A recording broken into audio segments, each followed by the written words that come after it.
로마서 8장은 보석의 아주 가장 영롱한 부분과 같은 말씀입니다. 굉장히 확신도 있고요, 기쁨도 있고 승리의 계가를 부르는 그런 부분을 우리가 보게 되었습니다. 그런데 9장에 들어오면 꼭 먹구름이 어둡게 낀 것 같은 그런 분위기가 있습니다. 바울의 목소리도요, 고통도 있고 슬픔도 있는 그런 목소리를 냅니다. 이유가 뭘까요? 갑자기 사람이 기뻤다가 확 기뻤다가 갑자기 슬프면 무슨 변화가 생긴 것일까요? 사도 바울의 마음을 무겁게 내리누르는 것은 뭘까요? 로마서는요, 사도 바울이 3차 전도 여행이 끝난 다음에 20년 정도 전도 여행을 한 다음에 쓴 서신입니다. 사도 바울이 복음을 전할 때마다 제일 먼저 유대인 회당에 가서 복음을 전했습니다. 유대인 회당은 남자들 10명만 있으면 회당이 있습니다. 언제든지 회당이 있는 곳에 가서 먼저 말씀을 전하는 사도 바울의 모습을 보게 됩니다. 왜 그랬을까요? 유대인들이 구원받기를 원한 것이죠. 그런데 20년 동안의 전도 여행을 한 다음에 그의 마음속에 슬픔이 찾아왔습니다. 왜냐하면 이방 사람들은 예수를 전하면 받아들이고 구원의 역사가 있게 되었는데 유대인들은 도대체 예수를 믿지 않는 것입니다. 믿어도 아주 소수의 사람들만 예수를 믿는 것이죠. 그로 인해서 슬픔과 고통이 찾아오는 것입니다. 사도 바울은 유대인의 어떤 이 복에 대해서 오늘 4절과 5절에서는 먼저 말합니다. 그들은 이스라엘 사람이라 선택된 민족이라는 것이죠. 그러면서 몇 가지 복에 대해서 말합니다. 하나님의 양자되고 하나님의 영광, 하나님의 임재가 임했고 언약들, 아브라함의 언약, 모세의 언약, 에레미야 언약, 수많은 언약을 줍니다. 율법을 주시고 예배, 레위기에 나오는 수많은 예배가 있잖아요. 약속들이 있고 성경에 얼마나 약속들이 많습니까? 그리고 조상들도 그들의 것이고 일반적인 조상이 아니죠. 아브라함과 이삭과 야곱 그리고 다니엘 수많은 조상들이 있습니다. 그리고 더더 큰 복은 그리스도가 그들에게서 유대인으로 이 땅에 오셨다는 것입니다. 그런데 이 많은 수많은 복을 경험했는데도 유대인들이 복음을 거부하는 것입니다. 사역 현장에서 이방의 사도이기 때문에 주로 이방 사람들이 복음을 전해서 이들이 예수께로 돌아오는 것은 너무너무 기뻤는데 한면에서는 동족 유대인들이 소수만 예수께로 돌아오는 것을 보면서 그의 마음에 안타까움이 있는 것이죠. 피는 물보다 진하다는 말이 있는 것처럼 동족에 대한 그런 부담감이 있었던 것입니다. 그래서 솔직한 자기 심정을 이렇게 표현하는 것이죠. 1절에 보면 내가 그리스도 안에 참말을 하고 진심이라는 것이죠. 거짓말을 아니하노라. 나에게 큰 근심이 있는 것과 마음에 그치지 않는 고통이 있는 것을 내 양심이 성령 안에서 나와 더불어 증언한다는 것입니다. 이스라엘의 구원 문제에 대해서 이야기하면서 두 가지 단어로 자기의 어떤 감정을 표현합니다. 첫 번째는 근심이라는 거고 두 번째는 고통이라는 단어입니다. 그런데 이 단어 앞에 형용사를 씁니다. 큰 근심 그리고 고통인데 마음에 그치지 않는 고통이라고 얘기합니다. 계속적으로 마음을 짓누르는 것이 있다는 것이죠. 큰 근심, 마음에 그치지 않는 고통, 뭘까요? 우리 인생을 살다 보면 고통을 당합니다. 여러 가지 경제적인 고통도 당하고 결혼해서 결혼으로 인한 고통도 있습니다. 이혼을 해서 이혼을 인한 고통도 있습니다. 실패해서 오는 고통도 있고 또한 먹을 것이 없는 고통도 있고 병들어서 얻는 고통도 있습니다. 그러나 사도 바울은 오늘 우리에게 말하는 이 고통은 뭐냐면 민족의 구원의 문제에 대한 그런 고통입니다. 예를 들어 보면 이렇게 할 수 있는 거죠. 어떤 사람이 예수를 믿어서 목사가 되었습니다. 선교사가 되었습니다. 그런데 나가서 선교지에서 복음을 전했더니 선교지 사람들은 예수를 믿습니다. 그런데 자기 아버지 어머니, 자기 아내, 자기 자식들이 예수를 믿지 않는 것과 똑같은 것입니다. 내 가족은 다른 사람들 다 믿는데 내 가족은 하면서 마음에 고통이 찾아오는 것이죠. 왜 내 골육지친인 유대인 사람들은 예수를 믿지 않을까라는 고통입니다. 그러면 유대인들이 바울에게 잘했냐? 그렇지 않아요. 사도행전에 보면 사도 바울이 너무너무 불쌍합니다. 동족들에게 너무나 큰 핍박을 당합니다. 대표적인 예를 들면 사도행전 14장에서 보면 유대인들이 안디옥과 이고니온에서 와서 무리를 충동하여 바울을 돌로 쳐서 죽은 줄 알고 성 밖으로 끌어내치니라. 여러분, 지금 사도 바울은 사도행전 14장에 보면 루스드라에 있어요. 그런데 루스드라에 있는 유대인이 아니라 안디옥과 이고니온에 와서 그 지역에서도 사도 바울을 굉장히 괴롭히고 박해했는데 루스드라까지 찾아와서 돌로 쳐서 꼭 죽은 것처럼 그렇게 만들어버린 것이죠. 그리고 사도 바울이 로마에 상소하잖아요. 황제에게 재판을 요청합니다. 왜 그랬냐면 사도 바울을 죽이지 않고서는 밥도 먹지 않겠다라고 한 사람이 40명 있었습니다. 결국 사도 바울을 죽이지 못했잖아요. 궁금하죠. 그들이 살았나 죽었나. 그 땅에선 더 이상 있을 수 없다고 판단해서 로마 황제에게 재판을 요청하는 것을 보게 됩니다. 여러분, 그러면 그렇게 박해하고 핍박하고 어렵게 했으면 이런 마음을 가질 수 있지 않겠어요? 그래, 두고 보자. 나중에 너희들이 땅을 치고 후회할 거야. 하나님의 심판이나 받아라. 이런 마음이 생기지 않을까요? 그런데 오늘 말씀해 보면 전혀 다른 마음을 사도 바울이 갖는 것을 보게 됩니다. 3절에 보면 나의 형제 골육의 친척을 위하여 내 자신이 저주를 받아 그리스도에게서 끊어질지라도 원하는 바다. 여러분, 사도 바울이 원하는 본질은 뭘까요? 10장 1절을 같이 한번 읽어볼까요? 형제들아, 내 마음에 원하는 바와 하나님께 구하는 바는 이스라엘을 위함이니 곧 그들로 구원을 받게 함이라. 이스라엘 백성들의 구원을 원한 것이죠. 사람들은 무언가를 다 원합니다. 그렇죠? 자기 집도 원하고 좋은 환경도 원하고 병이 낫기를 원하기도 합니다. 그러나 사도 바울은 지금 원하고 구하는 것은 자기 민족의 구원을 원하는 것이죠. 그런데 오늘 말씀하고 좀 대치되는 말씀이 바로 로마서 8장 39절에 있습니다. 높음이나 깊음이나 다른 어떤 피조물이라도 우리를 우리 주 그리스도 예수 안에 있는 하나님의 사랑에서 끊을 수 없으리라. 끊을 수 없다라는 단어를 사용합니다.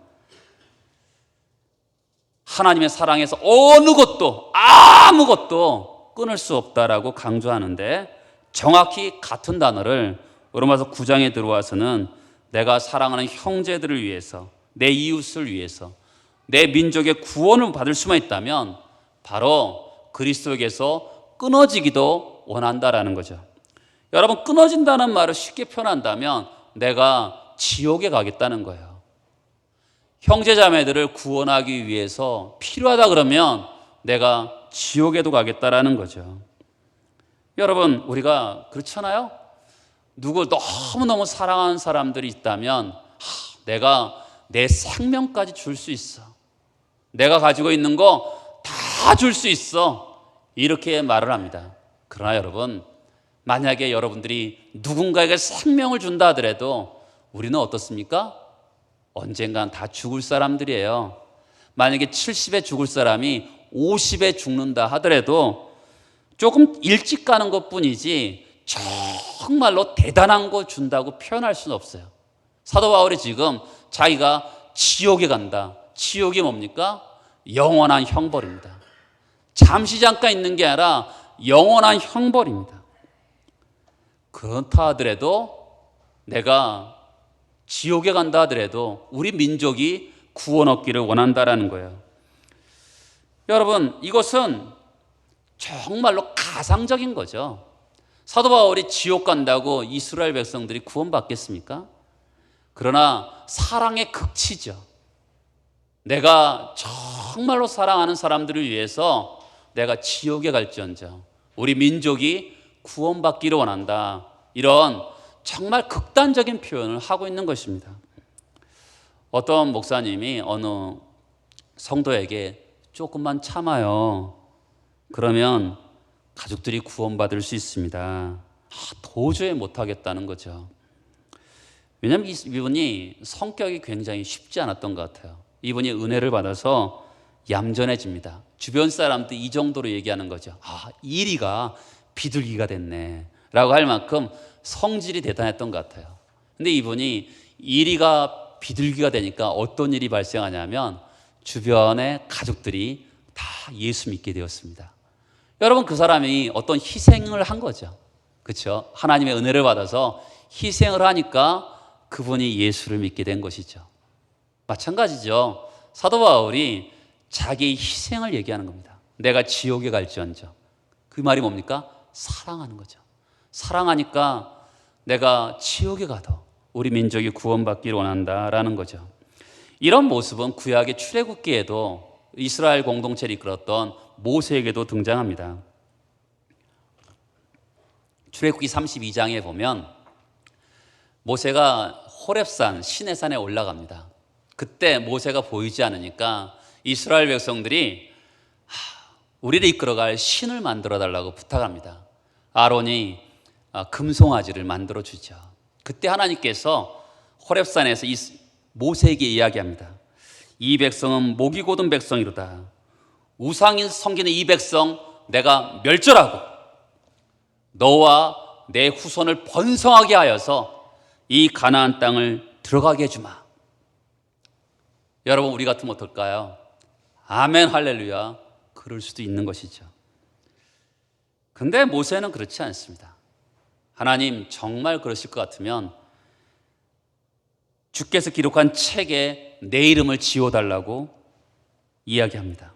자기 생명을 담보로 하는 것이죠. 나만 구원받고자 하는 마음, 사랑이 아니죠. 나만 편하고 잘 되고자 하는 마음, 그것은 절대로 사랑이 아닌 것이죠. 모세가 그런 마음이었던 것이죠. 나만 구원받고 나만 잘 돼서 이스라엘 민족이 멸절되고 나와 내 후손만 잘 된다. 그런 것은 사랑이 아닌 것이죠. 같이 죽기를 원합니다. 이렇게 표현하는 것이죠. 나만 쏙 빼고 다른 사람들 멸절하니까 오 하나님 감사합니다. 나 하나 살려줘서 감사합니다. 이러면 안 되는 거죠. 사도 바울은 지금 이방 사람들이 돌아오는 것이 너무 기쁩니다. 반면에 유대인들이 예수께로 돌아오지 않는 것에 대해서 안타까움이 있는 것이죠. 여러분, 당연한 거 아니겠습니까? 가까운 가족들이 예수를 믿지 않으면 나의 구원으로 만족할 수 있을까요? 나는 정말 구원받아 좋아요. 그렇죠? 그런데 예수를 믿으면 참 독특함이 있어요. 나는 예수를 믿어 너무 좋고 기쁜데 갑자기 기쁨만 있냐? 아니에요. 마음속에 슬픔과 고통이 찾아옵니다. 왜요? 내 가족들은 지옥 가거든요. 예수를 안 믿으면 지옥 가니까 마음에 슬픔과 고통이 찾아오는 거예요. 내가 구원받은 기쁨이 있는가 하면 한면에서는 예수 안 믿는 가족들로 인해서 고통과 슬픔이 찾아오는 것이 예수 믿는 사람들의 신앙생활인 것이죠. 바울은 그리스도 안에서 구원을 경험합니다. 제가 구원에 대해서 말씀드리잖아요. 구원은 단순히 천국 가는 게 아니에요. 그렇죠? 구원은 하나님의 구원의 풍성함을 경험하는 거죠. 자녀로서 하나님께 담대히 나아가서 그분에게 내 마음도 하소연하고 그분의 은혜를 구하고 마지막에는 예수 그리스도와 더불어서 정말 영생복락을 누리는 것이 구원의 즐거움을 얘기하는 거잖아요. 그 구원의 즐거움을 바라볼 때 나만 그 구원의 즐거움을 오늘만 경험하면 되겠습니까? 아니죠. 고통이 찾아오는 것이죠. 하나님이 나를 선택해 주신 것은 너무너무 감사한데 나의 구원에 대해서 자랑하고 기뻐만 할 수 없는 것이죠. 왜요? 가족들이 있기 때문에 그렇습니다. 좋은 것은 나누어주고 싶은 게 가족이잖아요. 제가 예전에 한 20가정의 미자리 교회 목회자를 이렇게 초청을 한 적이 있었습니다. 서울에 있을 때 가장 좋은 호텔, 그리고 양복도 해드리고 사모님들은 구두도 해드리고 좋은 식사, 그리고 좋은 곳에서 여행도 해드리고 그랬습니다. 제 친구도 한 명 있었습니다. 제 친구가 저한테 그러대요. 애들도 같이 먹고 애들도 같이 구경했으면 너무 좋았겠다. 예산의 한계도 있고 그래서 아이들까지는 초청을 못했거든요. 그렇잖아요. 가장 좋은 것은 가장 먹을 때마다 가족들이 생각나고 가장 좋은 것을 구경하면 가족들이 생각나는 것이 당연한 거 아니겠습니까? 왜요? 사랑하기 때문에 그렇죠. 근데 구원을 받지 못하는 가족들로 인해서 마음이 아픈 게 당연한 것이죠. 누가복음 15장에 보면 탕자의 비유에 보면 맏아들이 나옵니다. 동생이 왔는데 기뻐하지 않아요. 기뻐하긴커녕 아버지에게 하소연합니다. 아버지, 제가 아버지를 위해 섬겼는데 염소 새끼 한 마리 저한테 주지 않았잖아요.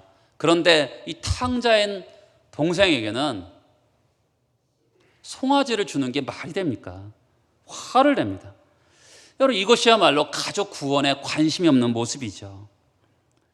맏아들처럼 가족이 하나님을 모르고 살아도 관심이 없고요, 하나님을 믿어서 돌아왔는데 기뻐할 줄도 모르는 것이죠. 여러분, 이런 사람은 정말로 구원받았는지 점검해 볼 필요가 있어요. 왜냐하면 안 믿는 식구에 대해서 전혀 애통함이 없다 그러면 그 사람의 구원이 뭔지 생각해 볼 필요가 있는 거죠. 왜요? 지옥이 있다고 그 사람이 믿다면 그렇게 천하태평으로 있을 수 없는 거죠. 누가복음 16장에 보면 예수님이 부자와 나사로의 이야기를 합니다. 부자는 날마다 잔치를 하고 그 부잣집 앞에 거지 나사로는 개가 헌대를 했습니다. 부자는 그런데 나사로에게 자비를 베풀지 않죠. 어느 날 두 사람에게 공평한 일이 발생합니다. 공평한 일이 뭘까요? 죽는 거죠. 둘 다 죽었지만 부자는 지옥에, 나사로는 천국에 갔습니다.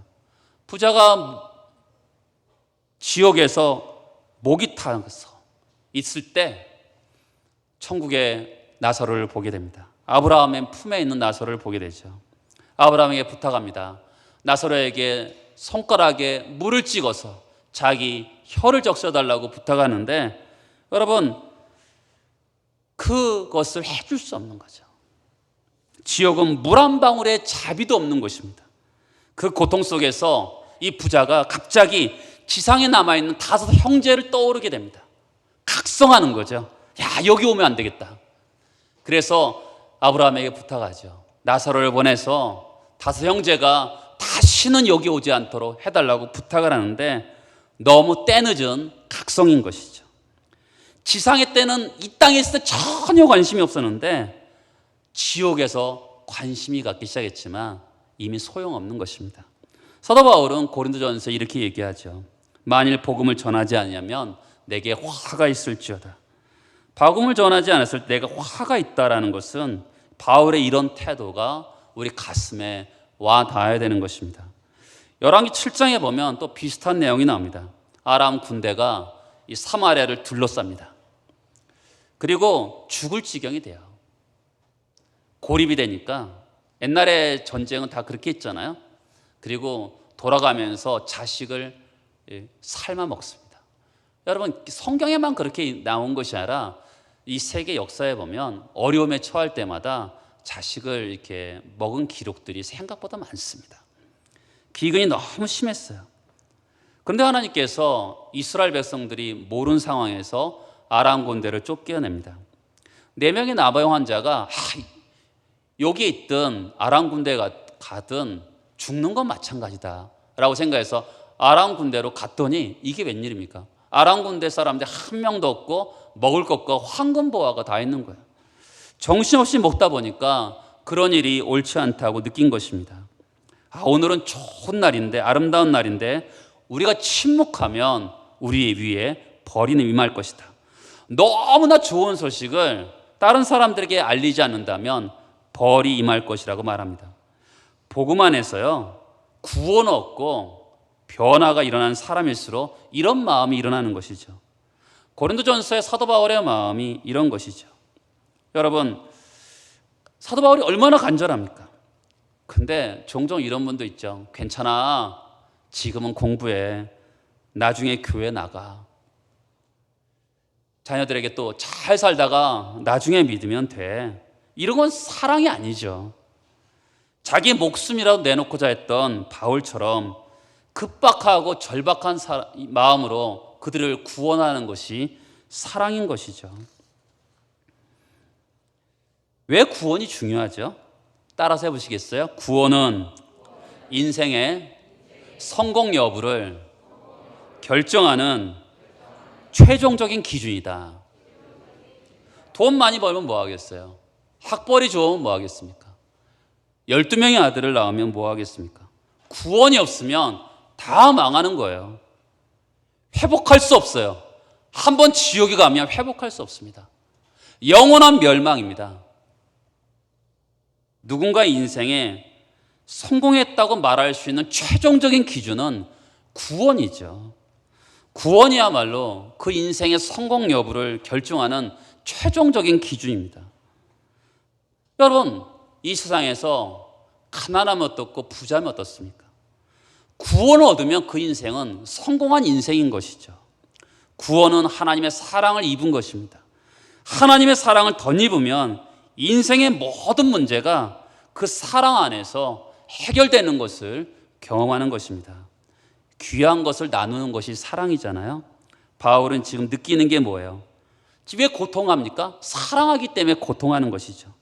동족을 사랑하는 만큼 고통하잖아요. 여러분, 누군가 가족이 아프면 가장 고통스러운 사람이 그 사람을 가장 사랑하는 사람이에요. 그렇죠? 너무너무 아프고 힘든데 너무너무 내가 고통스러우면 그 사람을 내가 사랑하는 거잖아요. 여러분, 사도 바울에게 있는 이 아픔이 나에게도 있는지 확인해야 돼요. 사랑하는 것은 좋은 것을 나누는 것입니다. 어떤 여자분이 남편이 자꾸만 선물을 사주려고 해요. 이때 이 여자가 이렇게 얘기합니다. 여보, 어떤 선물보다 당신이 교회 오는 것이 나에게 최고의 선물이라. 여러분, 그 여인에게는 최고의 선물이 남편이 구원받는 것이죠. 아무리 세상에 금은보화를 다 준다 해도 그에게는 기쁨이 되지 않는 것이죠.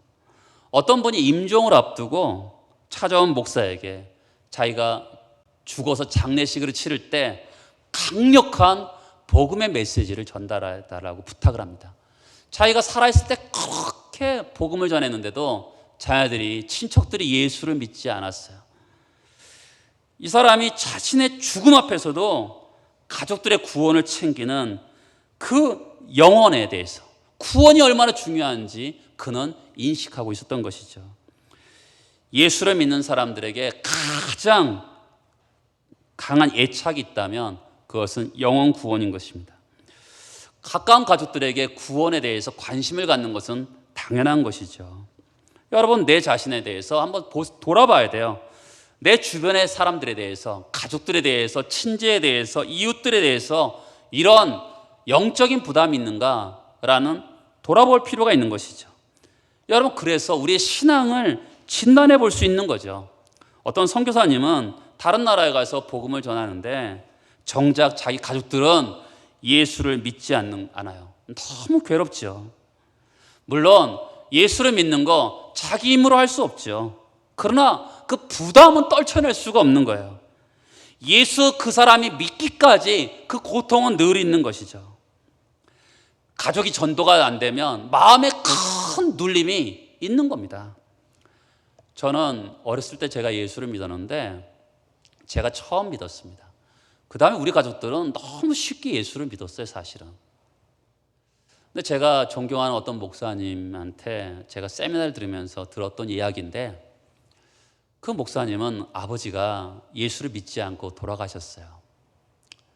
끝까지 최선을 다합니다. 아버지, 예수에 대해서 전하고 또 영접하기를 바랬는데 그 아버지가 끝까지 거절하시고 돌아가셨어요. 그 목사님이 우리한테 그 이야기를 하실 때 애절함이 느껴지더라고요. 본문을 통해 바울이 가진 입장과 태도를 통해서 우리의 신앙의 진정성을 확인해 봐야 돼요. 구원받은 사람은요, 구원받지 않은 사람에 대해서 그냥 방관할 수 없어요. 아카데미상을 휩쓴 쉰들러 리스트라는 영화에서 주인공 쉰들러는 독일의 나치하에서 유대인들이 죽어갈 때 돈을 내서 유대인들을 구출합니다. 1100명을 구출하죠. 근데 쉰들러의 그 마지막 장면에는 한 사람이라도 더 건져낼 수 있었을 텐데 라는 안타까움이 우리에게 주어지면서 감동을 줍니다. 바울이 보여주는 게 뭐예요? 이 사람의 목숨 정도가 아니죠. 영원한 생명에 걸린 문제이기 때문에 그것을 얻게 하고 싶었던 것이죠. 바울은 이미 전도할 만큼 했어요. 그렇죠? 20년 동안 박해를 받으면서 죽을 각오를 하면서 동족에게 수많은 사람들에게 복음을 전했습니다. 그러면 나 할 만큼 했어 하고 툭 털 수도 있는데 그러지 못하고 자기 유대인들에 대한 구원에 대한 고통과 근심을 이렇게 얘기하는 거죠. 큰 근심, 그치지 않는 고통에 대해서 말을 하고 있는 것이죠. 우리는 과연 이 사도 바울 같은 마음이 있는가를 보아야 돼요. 없다면 이유가 뭘까요?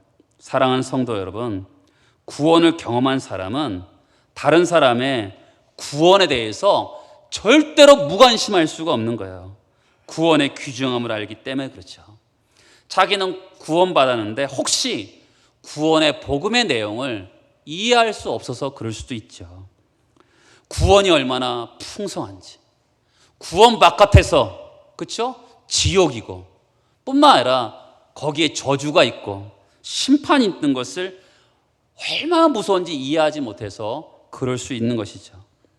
그러나 이 복음을 정말로 경험한 사람은 이 구원을 풍성하게 누릴수록 간절함 더 깊어지는 거죠. 내가 경험하는 이 구원, 하나님과 더불어 살아가는 이 정말 행복한 신앙생활, 그러면서 더 간절해지는 거죠. 구원을 깊게 경험하지 못한 사람은 그 구원에 대해서 간절하지 않죠. 그러나 정말로 구원의 경험을 깊게 한 사람일수록 가족의 구원에 대해서 간절해지는 것입니다. 신자가 가져야 될 최고의 관심은 영혼 구원이죠. 한 번 죽는 것은 사람에게 정해진 것이요 그 후에는 심판이 있으리라. 사람 누구나 죽습니다. 이 땅 잠깐이죠. 그렇죠? 얼마나 쉬 사라집니까? 무엇이 진짜 사랑입니까? 가족을 사랑하는 게 뭘까요? 세상을 좋은 걸 다 줘도요 일시적인 거예요. 정확히 이해되죠.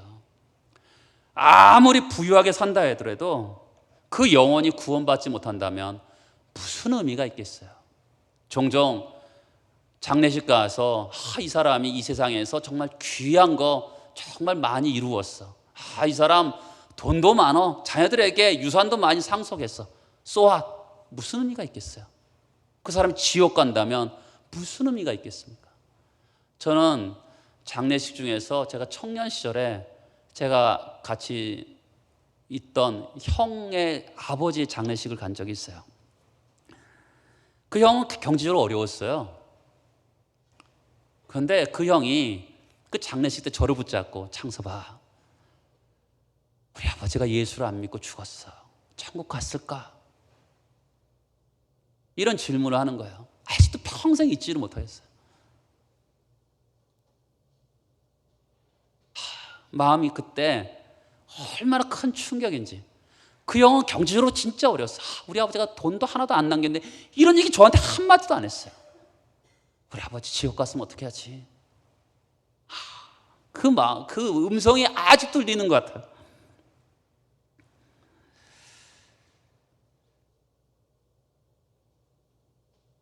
여러분, 지금 이 시대는 웰빙 바람이 불고 있죠. 그러나 또 지나서 웰다잉, 잘 죽는 게 나와요. 잘 죽어야지 그동안 잘 산 거 아니겠습니까? 죽음을 통해서 내 과거가 결정이 되는 거죠. 잘 죽는 게 뭘까요? 천국 가는 것이죠. 우리의 초점은 영혼 구원이죠.